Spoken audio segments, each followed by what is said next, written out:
Здравствуйте, мои уважаемые зрители! С вами Ольга Демчук, исследователь внутреннего мира личности. Сегодня я хочу с вами поговорить про ненависть, потому что ее стало очень много. И ненависть, она как джин из бутылки, который, выскочив, уже назад не стремится.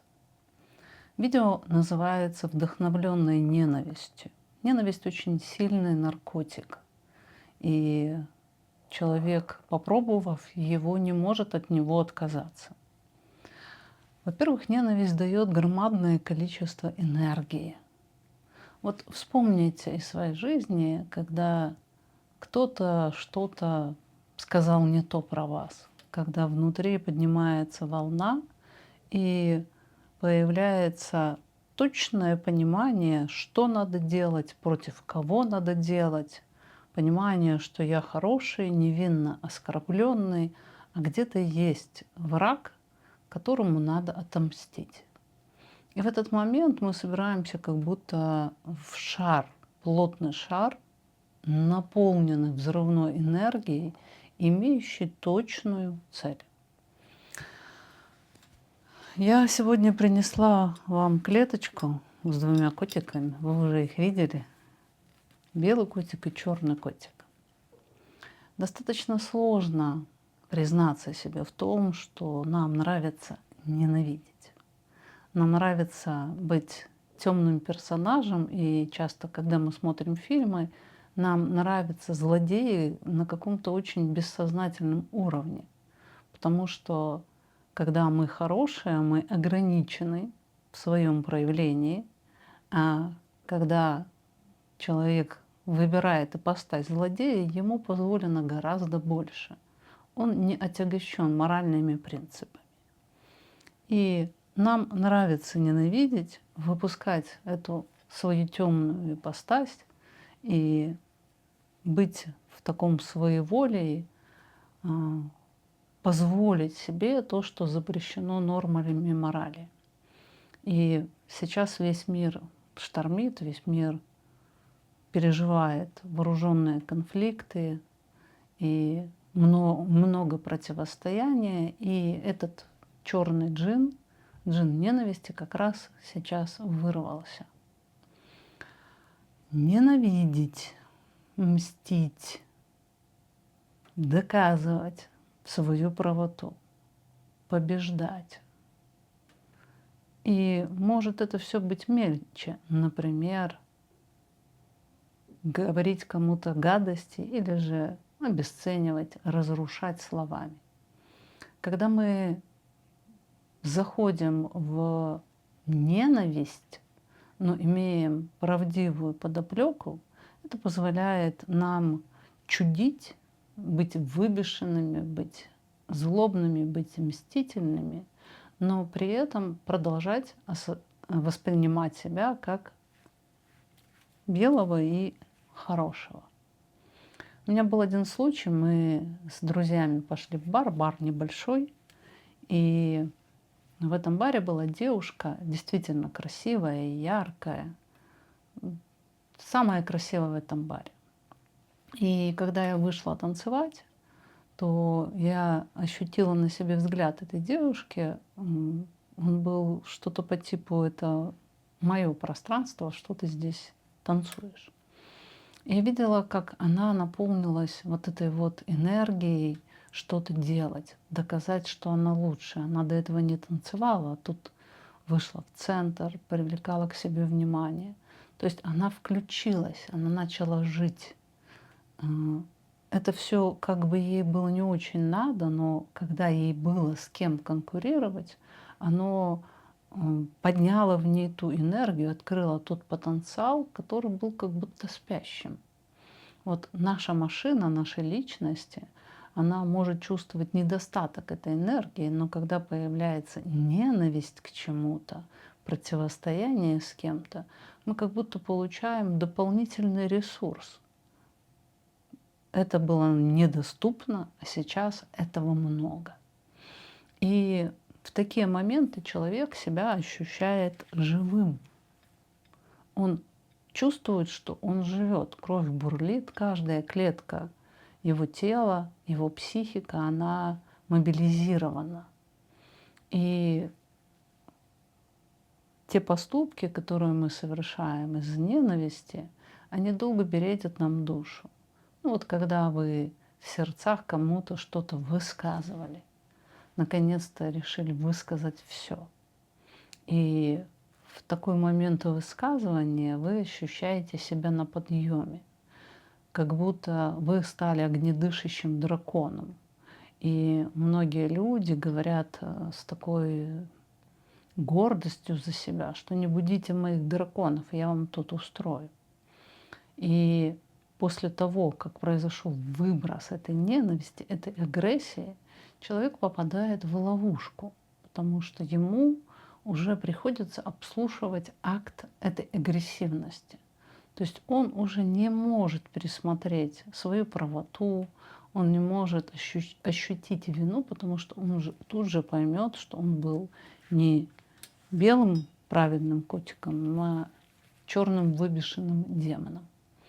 И приходится обслуживать этот конвейер, подтягивая все новые и новые факты. То есть вот эта тяга к ненависти, тяга к разрушению, она человеку запрещена к узнаванию, потому что это античеловеческое, антигуманное. Это как захотеть разрушить чей-то бизнес, чье-то имя. Вот эти вот все в соцсетях скандалы, где тут же появляется пространство, такой рассадник ненависти, рассадник возможности высказать недовольство. И самое главное, это должно быть легализировано и подано под каким-то определенным соусом, соусом вот этой праведной борьбы. И многие блогеры, они эксплуатируют только тему ненависти к кому-то или к чему-то. И этим самым у нас поднимается вот эта наша тяга ненавидеть, жажда ненавидеть, и мы как будто получаем зеленый свет, то есть пространство, где это можно делать. И нас помимо воли будет тянуть туда, потому что в момент разрушения человек ощущает себя как дракон, который расправил крылья. Он ощущает свою неимоверную власть. Это состояние Бога.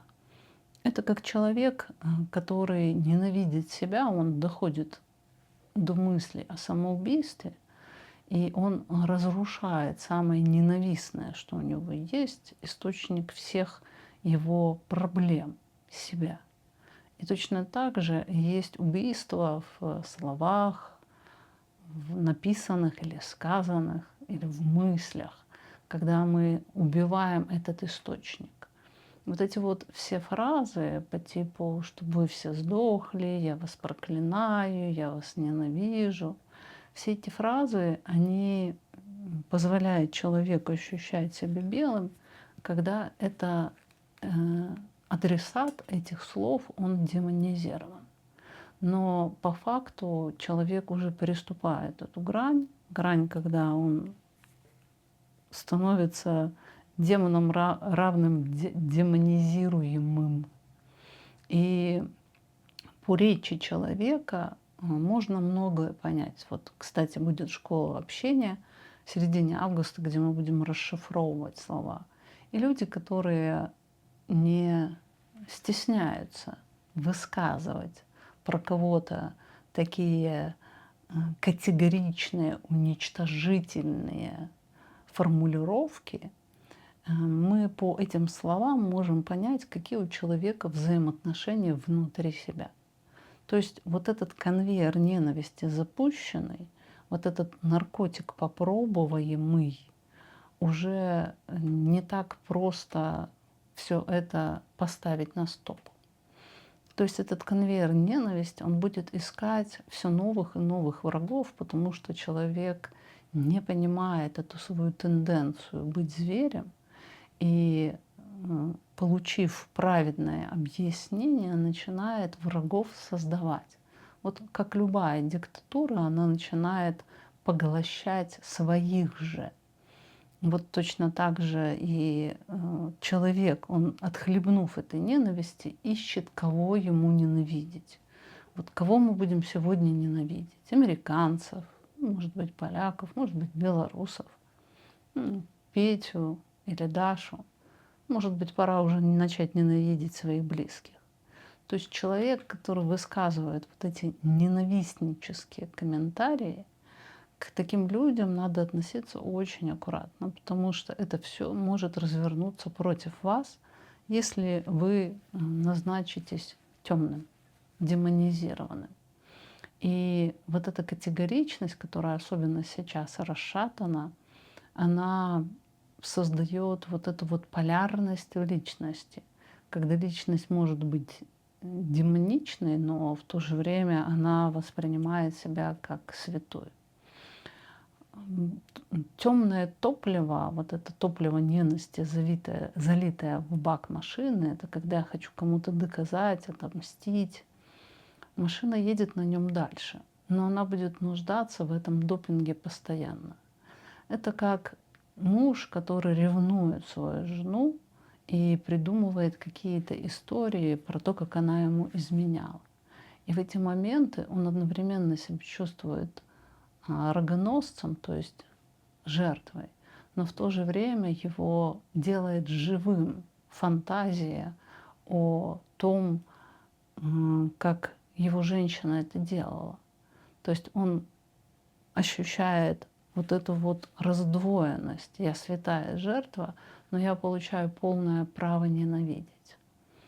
И вот этот поиск, кого мне сегодня ненавидеть, он создает несравнимое ни с чем ощущение.